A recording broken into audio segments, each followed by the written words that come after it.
How we doing? I'm about to tell you guys a little something, some words of advice. So listen up, and it's called Face Your Fears. Where we are, we, all of us, are bombarded by inputs and demands and expectations.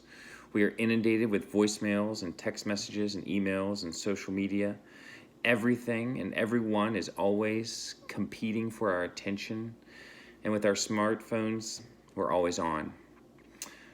One day melds into the next as we labor our self imposed illusions that if we can but accomplish just one little bit more, pack in just a little bit more, we can respond to just one more request, satisfy just one more person, cart the child just one more place, buy just one more gift, just send one more card, then we'll be able to rest. Culturally and individually, we are weary. Add in the holidays and societal tragedies, and at the end of the day, most of us feel pretty worn thin. We forget how important it is and how essential renewal is.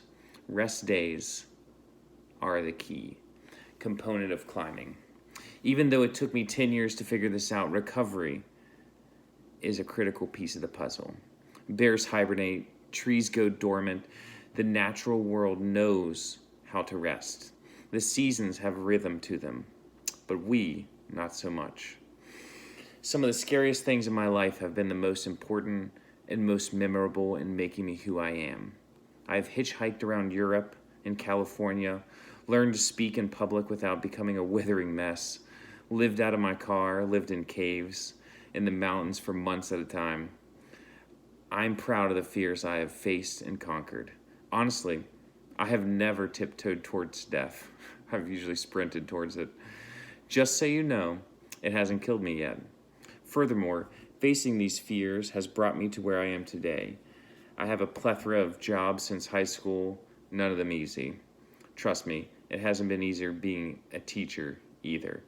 I'm sure I've been called to the principal's office more than most of you.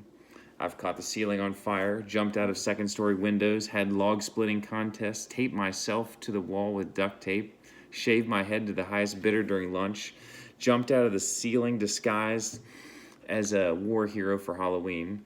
Life is full of scars. And I promise you, there will be tough battles to overcome, but in the end, they will mold you. This could be bad or good, so make thoughtful choices. This section is entitled Looking Back. I'm so glad I can travel. It has allowed me to broaden my worldly views, become more accepting and more loving. The memories are forever.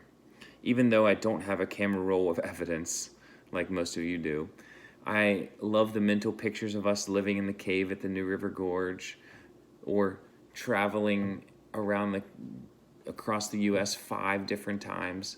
I love I am most proud of the fact that I quieted my nerves and became a teacher. Because it has changed and shaped my life for the better. My advice, follow your fear. You will find that things that scare you most often are the most important things you'll ever do. Decisions. For the most important decisions in your life, trust your intuition. And then work with everything you have to prove it right. Life is going to happen to you whether you like it or not, so you might as well try to influence the outcome. Some people say that life is a marathon. I beg to differ. A marathon has a clear finish. Our lives are more like an infiniton. Yeah, I just made that up. There's no clear finish. You just keep going. So, advice. The uh-oh moments are worth cherishing just as much as the aha moments. Your time as a caterpillar is expiring. Make sure your wings are ready. There's a difference between life and school. In school, you are given lessons and then you take a test. In life, you are given tests that you should learn a lesson from. So, some lessons are expensive, so my advice is to learn from others' mistakes. It's way cheaper. I plead with you not to cheat yourself stupid. If you go to the gym and copy down someone else's workout sheet, you're not going to get stronger. Coincidentally, the same goes for your brain. Just because I can open a book in Russian and copy down all the words out of it doesn't mean I know Russian. Pictures of assignments on your iPhone. Get to know others. Empathy is a choice. It's a vulnerable choice.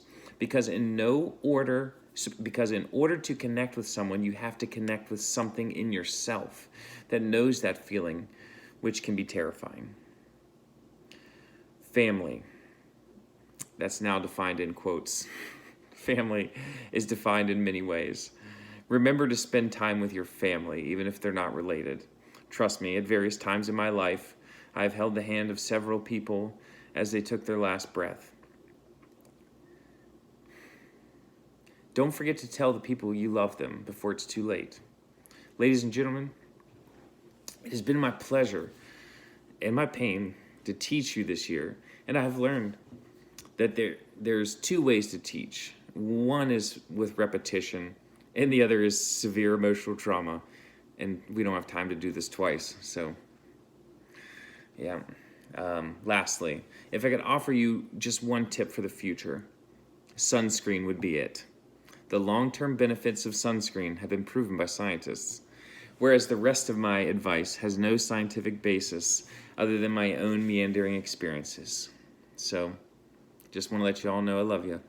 Hope you're doing well. Bye.